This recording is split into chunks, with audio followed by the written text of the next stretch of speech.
Mga kapatid, ang mundo natin ay unti-unting nagbabago. Tayo ang gumagawa ng polusyon, tayo rin dapat ang solusyon. Kaya't narito ako ngayon sa harap mo na may panawagan. Hindi pa uli ang lahat, kaya nating unti-unting ayusin ang kalagayan ng ating kalikasan.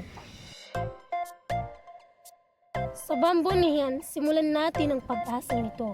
Sama-sama nating pangalagaan ang ating kalikasan sa tulong ng kawayan.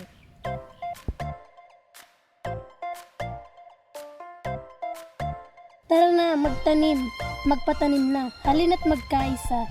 Ang kawayan ay simbolo ng ating pagbabago at pag-asa.